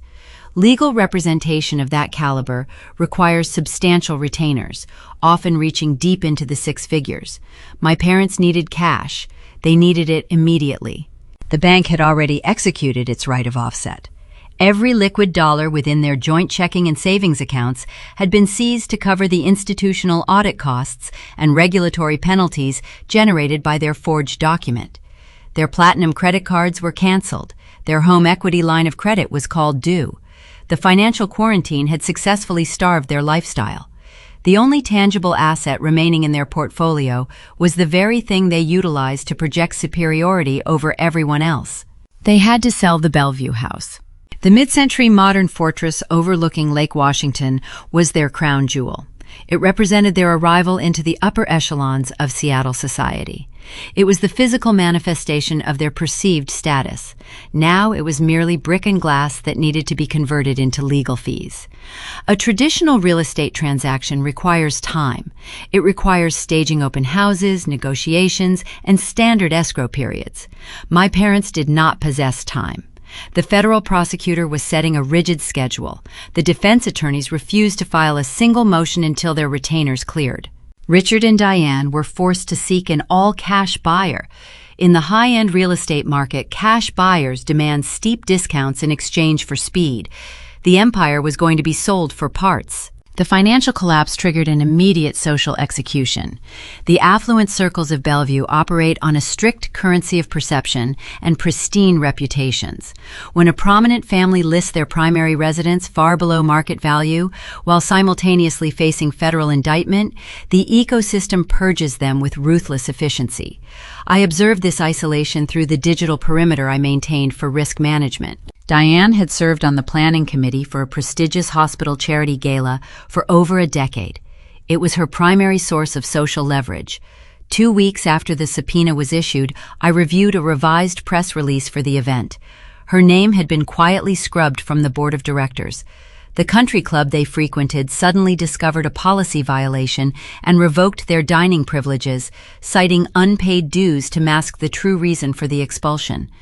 The dinner party invitations vanished. The affluent neighbors who once drank expensive wine in their living room now crossed the street to avoid acknowledging them. My parents were experiencing the harsh reality of conditional loyalty. They had built their entire social network on the illusion of prosperity. Once the prosperity vanished, the network dissolved. They were pariahs trapped inside a depreciating asset, isolated from the world they worshipped. The visceral reality of their fall crystallized on a rainy Tuesday morning. I sat at my mahogany desk in my downtown apartment, preparing a yield analysis for a tech sector client. A notification tone chirped from my secondary monitor. I utilize automated search alerts to track specific names and entities related to my corporate risk profiles. The system had flagged a new entry for Richard Bennett. I opened the notification. It contained a link to a prominent luxury real estate portal. The Bellevue property was officially live on the open market. I clicked the link, bringing the digital listing onto my primary screen. The asking price was slashed 30% below the current neighborhood valuation. The description text highlighted the opportunity for a quick closing, signaling profound distress to any seasoned investor. I scrolled down to the image gallery. The listing agent had utilized a wide-angle lens to make the rooms appear larger, but the effect only made the spaces look hollow. I clicked through the high-resolution photographs. The chef kitchen where Diane used to orchestrate her holiday meals looked sterile and abandoned. The living room, stripped of their personal artwork and expensive rugs, featured generic rental furniture brought in by a discount staging company. Then I reached the image of the dining room. I stopped scrolling. I stared at the digital rendering of the exact space where my disownment had occurred just months prior. The heavy mahogany table was gone. The floor-to-ceiling windows still showcased the gray waters of Lake Washington, but the room itself was entirely empty. I looked at the spot on the hardwood floor where my mother had stood, her face flushed with anger, demanding I drain my future to buy Harper a house. I looked at the corner where my father had sat, declaring that my sister deserved a better life than I did. The physical space holding that traumatic memory was no longer a seat of power. It was just depreciating square footage waiting to be liquidated. I sat in my quiet apartment and felt the profound weight of the moment. There was no joy. There was no triumphant gloating. Gloating requires an emotional investment, a desire to see the opposing party suffer. I felt nothing but the cold, pristine reality of cause and effect. The irony was structural and perfect. They had demanded I liquidate my entire $2 million portfolio to purchase a luxury property for Harper. Because they attempted to steal that capital, they were now forced to liquidate their own luxury property just to stay out of federal prison. They wanted a house for their golden child. Instead, they had rendered themselves functionally homeless. I closed the web browser, erasing the images from my screen. I did not need to witness their packing process. I did not need to see the moving trucks hauling away decades of accumulated status symbols. I knew the final destination. The proceeds from the rapid sale would immediately funnel into the trust accounts of their criminal defense attorneys. Any remaining capital would be seized by the bank to satisfy the outstanding institutional penalties. My parents were moving out of their waterfront fortress and relocating to a cramped, short-term rental apartment near an industrial park in a neighboring town. Harper, having been cut off from the primary funding source, was facing eviction from her loft. The entire parasitic ecosystem had collapsed. I had achieved this victory without engaging in a single shouting match. I never retaliated with vicious text messages. I never deployed a smear campaign. I simply maintained my security protocols, documented their illegal actions, and allowed the federal compliance machinery to process the violation. The system had done the punishing, executing a flawless margin call on their entitlement. I did not have to lift a finger to destroy them. They had built the explosive device themselves, and my boundaries merely acted as the detonator. The liquidation phase was nearing completion. The assets were stripped, the social standing was erased. The only item remaining on the docket was the legal resolution. The attorneys were preparing to finalize the paperwork. A notification arrived in my secure inbox from the prosecuting attorney office. The subject line indicated a plea agreement had been reached. The narrative was shifting toward the sentencing phase. The final accounting was imminent, and the court required a statement from the victim. The American justice system rarely concludes with cinematic courtroom battles. When the evidence is irrefutable and the paper trail is flawless, the resolution arrives not with a dramatic verdict, but with a quiet, crushing negotiation. My parents did not possess the leverage to demand a trial. The digital metadata alone guaranteed a conviction. Their expensive criminal defense attorneys, funded by the rapid liquidation of the Bellevue property, advised an immediate surrender. To avoid the certainty of a federal prison sentence, Richard and Diane agreed to a plea bargain. They formally pled guilty to a reduced charge of attempted bank fraud. The culmination of this process was the sentencing hearing. I was notified of the date by the prosecuting attorney. As the primary target of their cyber theft, I possessed the legal right to deliver a victim impact statement. In family disputes, the victim impact statement is often utilized as a final, desperate opportunity to seek emotional validation. Victims stand before the judge weeping, describing the psychological trauma and demanding the perpetrators acknowledge the pain they caused. They scream for justice. They beg for remorse.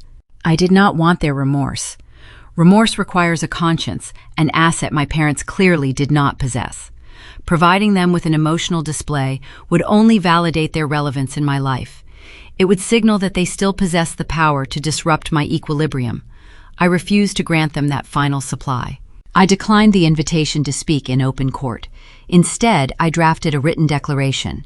I approached the document with the same clinical detachment I applied to a quarterly risk prospectus.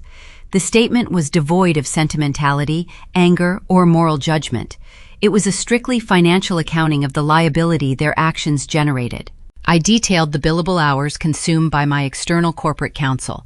I itemized the administrative burden placed upon my firm's internal compliance division to verify the structural integrity of the corporate trust post-incident.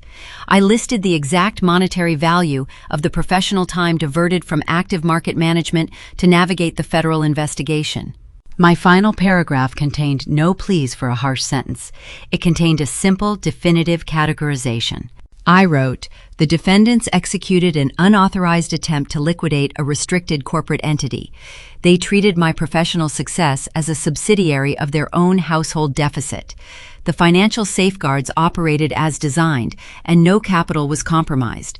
Consequently, I request no specific punitive action from this court beyond the standard federal guidelines. I consider the familial relationship between myself and the defendants permanently liquidated. I request the court issue an order mandating no further contact, allowing me to resume my professional obligations unhindered by their systemic instability. I signed the document with my crisp, aggressive signature, the actual signature, not the digital forgery Diane had attempted to weaponize. I transmitted the statement to the prosecutor. I did not attend the hearing. I remained in my downtown office monitoring the Asian markets while my parents faced the federal judge. My attorney Marcus attended the proceeding as an observer and provided a precise summary later that afternoon. The courtroom was sparse. Richard and Diane stood before the bench stripped of their Bellevue armor. The judge, a man known for his rigid adherence to federal sentencing guidelines, read my statement into the official record. Marcus noted that the sheer sterile professionalism of the document seemed to unnerve my parents more than any tearful accusation could have. By reducing their profound betrayal to a minor administrative inconvenience, I stripped them of their dramatic narrative. I denied them the role of the tragic, misunderstood parents. I categorized them merely as an unsuccessful liability. The judge delivered the sentence. He did not order incarceration. Prison sentences for first-time white-collar offenders pleading down to attempted fraud are rare. However, the alternative was an engineered systemic suffocation. The court sentenced Richard and Diane to 5 years of supervised federal probation. They were ordered to pay heavy criminal fines in addition to the institutional restitution the bank had already seized. Furthermore, the judge imposed a devastating structural sanction. Given the nature of the crime, they were permanently banned from ever serving as fiduciaries, executors, or financial proxies in any capacity. The state formally recognized them as a hazard to capital. The gavel fell, the legal war concluded.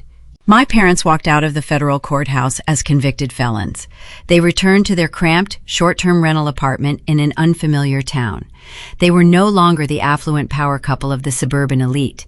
They were subjects of the federal government, required to report to a probation officer, restricted from international travel, and financially gutted by their own hubris.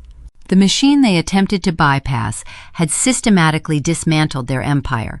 I achieved total victory without ever raising my voice or compromising my professional dignity. I had engineered a flawless defense, relying entirely on protocol and documentation. Yet while the primary threat was neutralized, the localized ecosystem still contained a volatile element. The bank of Mom and Dad was permanently offline. The enabling structure was dismantled, but the parasite remained. Harper, entirely unequipped for a reality lacking a financial safety net, was facing the immediate consequences of her prolonged default. She had lost the dream house. She was facing imminent eviction from her loft, and the realization was finally settling in that there was no incoming rescue wire.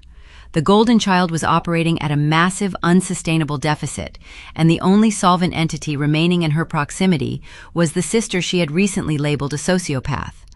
The final test of my newly established boundaries was approaching, arriving not through a forged document, but through a desperate plea for survival. The gavel falling in the federal courtroom did not merely finalize the sentencing of 2 convicted felons. It permanently dismantled the primary infrastructure that had subsidized my sister for 27 years. The bank of Mom and Dad was officially insolvent. Richard and Diane were legally barred from financial management, stripped of their liquid assets, and banished to a cramped rental unit to serve their probation. They could no longer afford their own lifestyle, let alone underwrite a secondary one. The insulated vacuum that had protected Harper from the fundamental laws of economics evaporated overnight. Harper was left standing in a high-rent downtown loft with a view of the Seattle skyline and 0 revenue streams. Her artisanal crystal consulting business was not a functioning enterprise. It was a vanity project heavily subsidized by our parents to maintain the illusion of her professional viability. Without their silent capital injections, the business generated negligible income. Meanwhile, her operational costs remained staggering. She carried the lease on the loft, the monthly premium on a luxury vehicle, and a mountain of unsecured revolving debt generated by her unyielding desire to project affluence. The descent from privilege to poverty in American society is remarkably swift when the safety net is removed. It is a mathematical certainty executed through automated billing cycles and compounded interest. The first impact arrived on the first day of the month. The automated clearinghouse attempted to pull the rent for her loft. The transaction encountered an empty checking account and bounced, generating a non-sufficient funds penalty.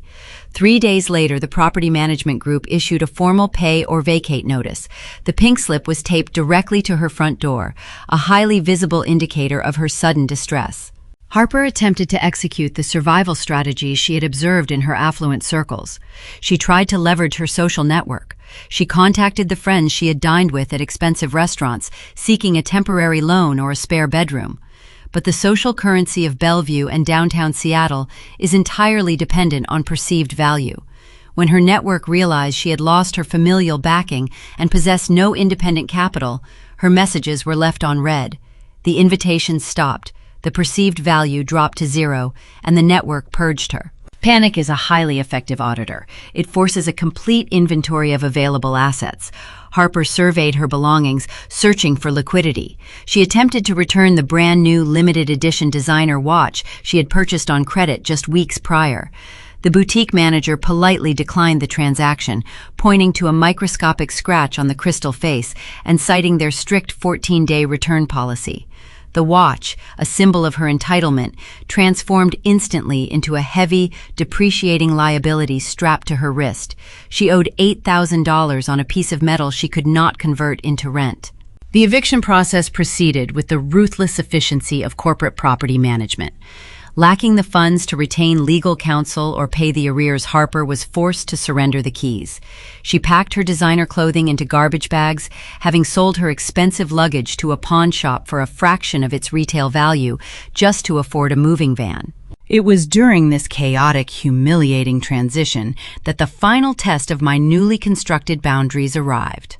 I was sitting at the quartz kitchen island in my secure apartment, reviewing a complex term sheet for an upcoming corporate acquisition. The Seattle rain beat a steady rhythm against the floor-to-ceiling windows. My environment was ordered, silent, and impenetrable. My personal cell phone illuminated on the counter. A single text message appeared on the lock screen. The sender was Harper. The message contained only 6 words. I have nowhere to go. I stopped typing. I stared at the illuminated text. This was the ultimate margin call. It was a direct, unfiltered demand for a bailout stripped of all previous arrogance. She had exhausted her credit, depleted her enablers, and alienated her social circle. I was the last solvent entity in her universe. The biological conditioning cultivated over 3 decades surged through my nervous system. The familiar, heavy pressure settled in my chest. The old Scarlett would have immediately calculated the cost of a long-term hotel stay. The old Scarlett would have drafted a strict budget, wired an emergency security deposit, and spent the entire weekend moving garbage bags full of clothes into a temporary housing unit. I would have metabolized her crisis, absorbed her panic, and classified my intervention as familial duty. I placed my hands flat against the cool quartz surface of the counter. I applied my professional training to the biological reflex. I analyzed the text message not as a sister, but as a risk manager assessing a distressed asset. Harper was not asking for shelter. She was asking for a new host. She wanted me to replace Richard and Diane. If I paid her rent tonight, I would become responsible for her utilities tomorrow. I would become the guarantor of her existence. Providing capital without demanding structural behavioral change is the definition of a bad investment. She needed to experience the unfiltered consequences of her own choices. She needed to encounter the rigid, unforgiving reality of the market she had mocked her entire life. I picked up the phone. I did not type a reply. I did not offer advice, condemnation, or a list of homeless shelters. Engaging in any form of dialogue would signal that the communication channel was open for negotiation. I swiped left on the message thread. I tapped the archive icon. The notification vanished from the screen, rooted into a hidden digital folder. I set the phone face down on the counter. The physical reaction was instantaneous and profound. As the device connected with the quartz, a distinct sensation traveled down my spine. The heavy, suffocating pressure in my chest evaporated. I felt the tight, coiled muscles in my neck and shoulders physically drop an entire inch. The relentless, low-grade anxiety that had hummed in the background of my existence since childhood silenced itself. I had officially retired. I was no longer the family shock absorber. I had resigned my commission as the designated underwriter for their toxic decisions. The ledger was permanently closed. Without my intervention, Harper was forced to navigate the brutal logistics of survival. She slept in her car for 2 nights, terrified and exposed, before the reality of her situation forced a complete capitulation. The manifesting creative consultant was required to seek actual wage-generating employment. She secured a position as a barista at a high-volume coffee franchise in a strip mall far outside the city center. She traded her designer cashmere for a polyester uniform and a plastic name tag. She spent 8 hours a day on her feet operating an espresso machine, clearing tables, and serving the very demographic she used to view with polite disdain. Her housing situation downgraded to match her new income bracket. She signed a lease on a cramped 300-square-foot studio apartment in a less desirable suburb. The unit featured outdated appliances, thin walls, and a view of a concrete parking lot.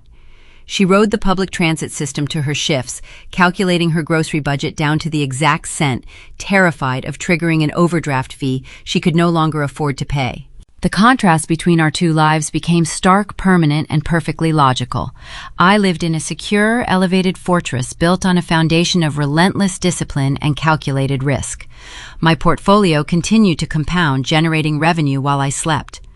Harper lived in a state of constant exposure, navigating the grueling reality of the working class, paying the delayed invoice for her decades of unearned privilege. The market had finally corrected the imbalance. I had successfully excised the toxic elements from my personal ledger. The familial liabilities were neutralized. The perimeter was secure. With the domestic crisis permanently resolved, my total operational focus returned to my career.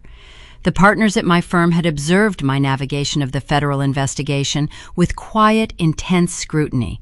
They watched me protect the corporate trust against an internal breach without compromising my professional obligations. The resilience I demonstrated did not go unnoticed. The corporate hierarchy was preparing to recognize my structural integrity, shifting the narrative from a defensive posture to a highly lucrative expansion. The passage of time operates differently when the underlying debt is erased. 6 months after the federal gavel fell, the calendar shifted into late October. The Seattle autumn arrived, bringing cold fronts that swept the remaining humidity out of the atmosphere. I sat inside the executive boardroom on the 40th floor of my firm. The space featured a bespoke walnut table and panoramic views of the Elliott Bay shipping channels. I was not there to deliver a quarterly risk assessment. I was the subject of the meeting. Thomas, the senior managing partner, sat across from me. He folded his hands over a thick legal portfolio. The executive committee had spent the past hour reviewing my annual performance metrics. However, the numbers only constituted a fraction of the agenda. The partners were evaluating my structural integrity. During the federal investigation into my parents, the firm's compliance division had monitored the situation with microscopic scrutiny. Any hint of complicity or procedural negligence on my part would have triggered an immediate termination. Instead, the internal auditors discovered a flawless defensive architecture. They reviewed the biometric locks, the documented alerts, and the swift, emotionless cooperation I provided to the federal agents. I did not hide the familial connection. I isolated it, neutralized the threat, and protected the corporate assets without a single operational delay. Thomas slid a heavy embossed document across the walnut surface. The parchment carried a distinct formal weight. "Your portfolio yields consistently outperform the market index," Thomas stated, his voice carrying the measured cadence of a man who rarely distributed praise. "But yields are common. Resilience is scarce. When your personal perimeter was breached, you did not hesitate to enforce the protocols. You prioritized the integrity of the trust over familial sentiment. That is the exact temperament this partnership requires at the executive level." I looked down at the document. It was a revised employment contract elevating my title to senior partner. The compensation package included a substantial increase in base salary, a larger percentage of profit sharing, and expanded authority over the firm's international tech investments. The market was officially compensating me for my ruthlessness. I withdrew my fountain pen. The steel nib glided across the signature line, depositing black ink in sharp, deliberate strokes. I did not feel the lingering ghost of a forged overlay. This signature belonged entirely to me, securing a future I had engineered with my own hands. I handed the document back to Thomas. He nodded, officially closing the evaluation. I exited the boardroom, gathered my trench coat from my private office, and took the elevator down to the ground floor. I stepped through the revolving glass doors and out onto the wet pavement of the city. The rain fell in a steady, cleansing rhythm, washing the urban grime down the storm drains. The neon signs from nearby tech headquarters bled into the puddles, creating a vibrant, shifting mosaic on the concrete. I inhaled the crisp air. It smelled of ozone-roasted coffee and salt water blowing in from the sound. For the first time in 31 years, I felt a profound structural lightness. The gravitational pull of my parents' expectations was gone. The constant draining calculation of how to manage Harper's manufactured crises had vanished. My mental bandwidth, previously occupied by their systemic instability, was now entirely reclaimed. I walked 3 blocks down the avenue, my heels striking the wet pavement with a confident, unhurried rhythm. I approached a high-end cafe situated on a bustling corner. The establishment catered to the financial district, offering single-origin roasts and an atmosphere optimized for discreet business negotiations. I pulled the heavy brass handle and stepped inside. The warm, aromatic air enveloped me, providing an immediate contrast to the chill of the street. I approached the counter and ordered a double espresso. I did not request modifications, syrups, or artificial sweeteners. I prefer my coffee dark, bitter, and potent. The barista presented the total. I withdrew a heavy, solid metal credit card from my tailored wallet. The card was linked to a private, localized account that bore only my name. There were no joint custodians. There were no historical ties to Bellevue. The chip registered the transaction in a fraction of a second. I accepted my ceramic cup and navigated toward a quiet table situated near the front window. I took a sip of the espresso, savoring the sharp, acidic bite. I opened a digital financial publication on my tablet, preparing to review the afternoon market closures. Then, a shift in the ambient noise drew my attention. The cafe was generally filled with the low hum of professional discussions, but a distinct, tense frequency emerged from the adjacent table. I glanced over the rim of my cup. A woman in her late 50s sat across from a girl in her mid-20s. The visual indicators were remarkably familiar. The older woman wore a designer scarf and projected an aura of exhausted maintenance. The younger woman possessed pristine hair, expensive leather boots, and a posture radiating weaponized victimhood. "You promised you would help with a catering deposit," the younger woman whined. Her voice possessed the exact nasal pitch Harper utilized when a demand faced unexpected resistance. "If we lose this venue, my entire wedding timeline is ruined." The mother rubbed her temples, a gesture signaling deep, chronic fatigue. "I told you the liquidity is tied up right now. Your father and I just covered the repairs on your vehicle. You need to scale down the guest list, or you need to pay the deposit from your own salary." The daughter scoffed, leaning back and crossing her arms. "I cannot pull from my salary. You know I have the trip to Tulum next month. Why are you punishing me for your poor planning? Just put it on the platinum card." I sat perfectly still, observing the interaction.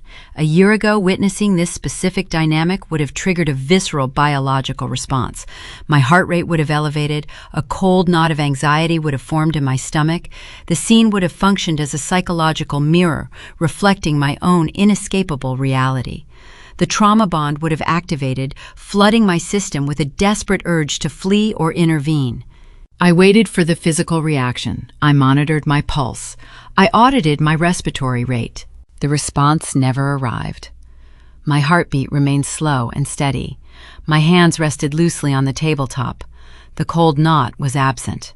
I felt a brief passing flash of empathy for the exhausted mother, recognizing the heavy burden of enabling a parasitic attachment. I felt a fleeting sense of pity for the daughter, knowing the brutal market correction she would eventually face. But the empathy did not hook into my nervous system. It did not pull me into their deficit.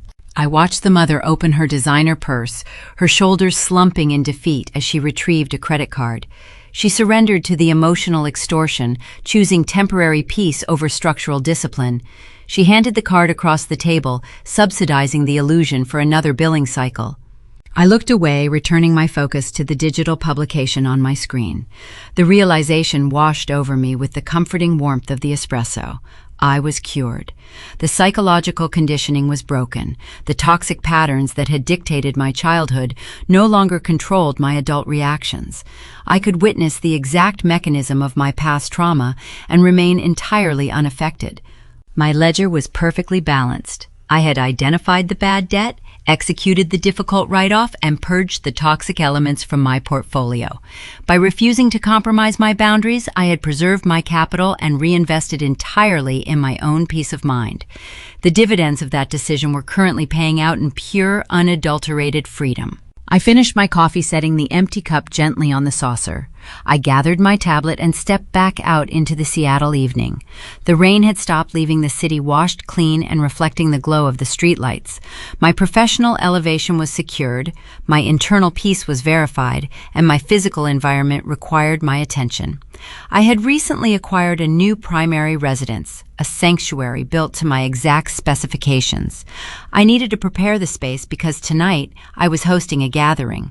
I was preparing to welcome the individuals who truly constituted my family, and they were arriving at an address my parents would never possess. The acquisition of my new primary residence was a direct cash transaction.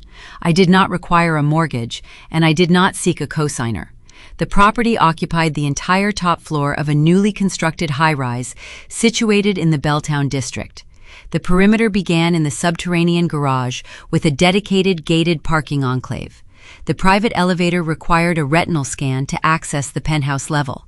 When the steel doors glided open, they revealed a space engineered entirely for my own peace of mind. Floor-to-ceiling insulated glass wrapped around the exterior walls, offering an unobstructed panoramic vantage point.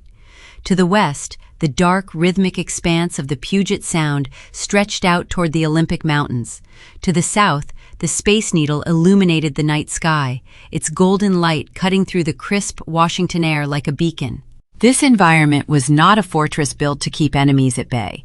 The enemies had already bankrupted themselves. This space was a sanctuary constructed to house the life I had earned. On a Saturday evening in late November, the penthouse smelled of roasted garlic, fresh rosemary, and a complex reduction sauce simmering on the induction stove. I was hosting a dinner party. The guest list was intentionally brief, consisting of exactly 6 individuals. There were no biological relatives present. I had assembled a chosen family, curating my inner circle with the same rigorous diligence I applied to a corporate portfolio. Thomas, the senior managing partner who had recently elevated my career, sat at the custom oak dining table. Next to him sat his husband, an architect who appreciated the structural integrity of my new home. To my right sat Sarah, a seasoned mentor from my early days in the financial sector, a woman who had taught me how to read a balance sheet and how to command a room filled with men. And across from me sat David, the private wealth director who had initiated the automated fraud protocol on that fateful Friday morning. Inviting my banker to a personal dinner might seem unorthodox to an outsider, but David and I shared a profound mutual respect. We both understood the value of an impenetrable perimeter. I poured a vintage Cabernet into crystal glasses. The sound of the liquid hitting the glass was musical, entirely unburdened by tension. I observed the faces around my table. Thomas was recounting a humorous anecdote regarding a recent tech merger. Sarah was laughing, her posture relaxed and open. David was listening intently, offering a sharp, witty observation that sent a ripple of genuine amusement through the group. I took a sip of my wine and allowed the ambient data to wash over me. There were no hidden agendas hiding beneath the conversation. No one was calculating how to leverage my assets to subsidize their own failures. No one was preparing to deliver a manipulative ultimatum during the dessert course. The currency exchanged at this table consisted solely of mutual respect, shared intellect, and authentic connection. Every individual present brought their own distinct value to the room. We were operating at pure equity. I excused myself from the table to check the progress of the meal in the kitchen. As I stood by the Marble Island, I experienced an unexpected emotional realization. It arrived not as a sudden shock, but as a quiet, profound settling of my internal architecture. For 31 years, society had conditioned me to believe that severing ties with my biological family would result in a catastrophic emotional deficit. The cultural narrative insists that losing your parents is a tragedy, a void that can never be filled. I stood in my kitchen, listening to the warm laughter drifting from the dining room, and I audited that narrative. The void left by Richard, Diane, and Harper was not empty. It was filled with oxygen. By executing the write-off, I had not lost anything of actual value. I had merely stopped paying the maintenance fees on a toxic investment. I had stopped bracing for the next emergency. I had stopped analyzing every interaction for hidden traps. The absence of that chronic low-grade anxiety was a tangible, appreciating asset. I had lost a group of predators, and in exchange, I had gained an entire life.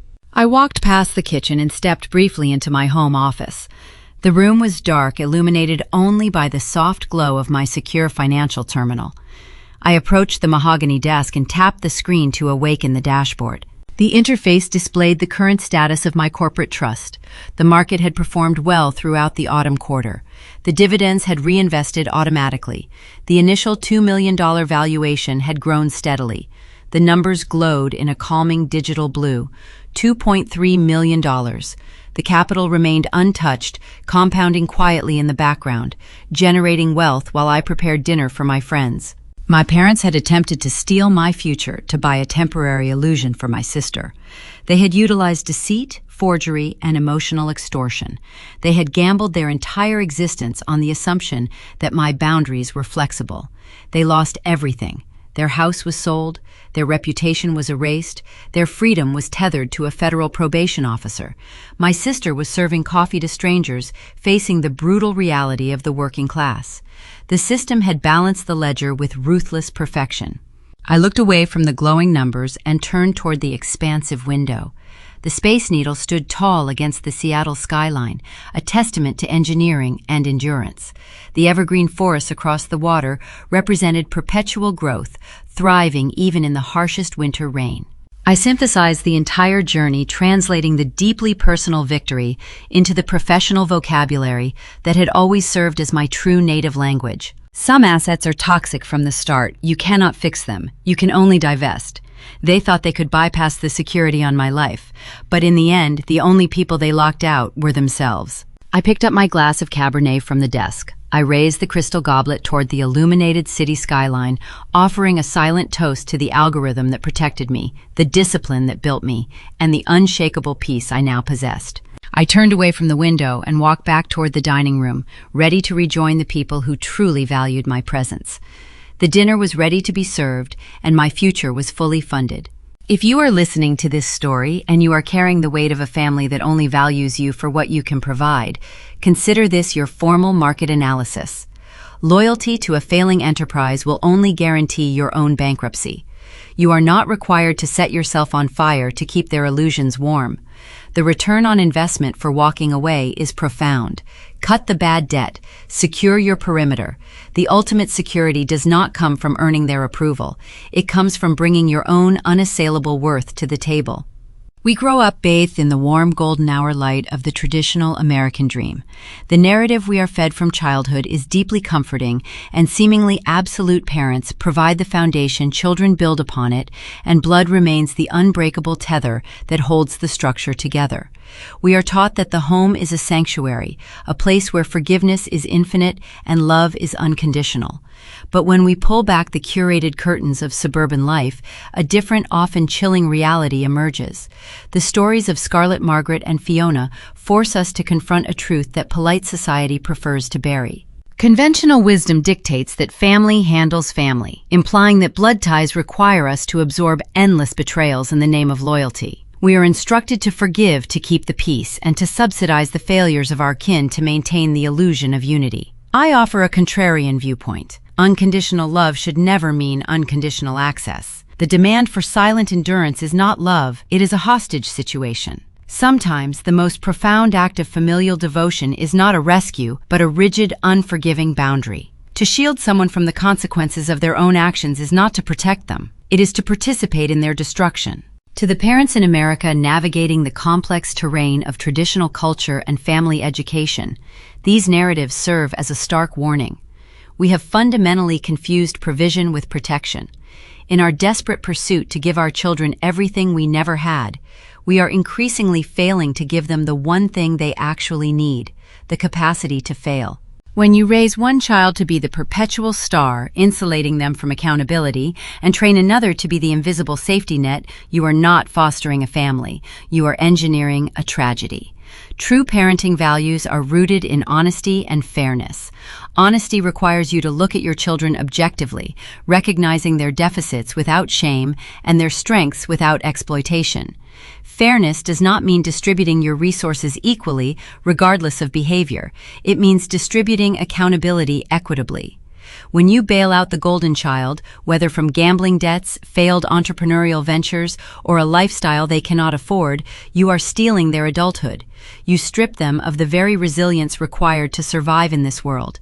And worse, when you demand that your responsible child foot the bill for your parenting failures, you transform the sacred bond of family into a predatory supply chain. True emotional awareness means recognizing that the greatest inheritance you can leave your children is not a trust fund or a paid-off mortgage. It is the structural integrity to carry their own weight. To the young people quietly balancing the ledgers of their own dysfunctional households, the message is equally urgent. You are not your family's shock absorber. Your competence, your financial stability, and your emotional bandwidth are not communal assets waiting to be harvested by those who refuse to plant their own seeds. Society will pressure you to choose the quiet version to metabolize the poison in private, to sign the paperwork to pay the debt, and to smile at the holiday table so the neighbors remain unaware. Reject the quiet version. Your worth is not defined by your utility to a broken system. Cultivate your own garden. Secure your perimeter. Walking away from a toxic dynamic is not an act of abandonment. It is the ultimate realization of your own sovereignty. From the vantage point of a spiritual practitioner observing the current state of our frantic, consumption-driven society, these domestic conflicts reveal a much deeper malaise. We live in an era where external validation has replaced internal cultivation. People desperately cling to designer labels, luxury real estate, and curated social standing, believing these hollow structures will shield them from the inevitable suffering of the human condition.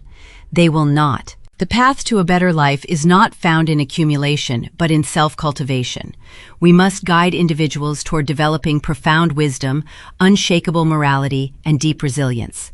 Wisdom is the ability to see things exactly as they are, without the distorting filters of desire or societal expectation. It is the clarity to recognize when a relationship, even one bound by blood, has become a mechanism of spiritual decay. Morality, in its truest sense, is not merely adhering to polite social customs. It is possessing the courage to refuse participation in fraud, especially emotional fraud. It is the righteous refusal to enable the deception of others. Resilience is the quiet, enduring strength forged in the crucible of absolute truth.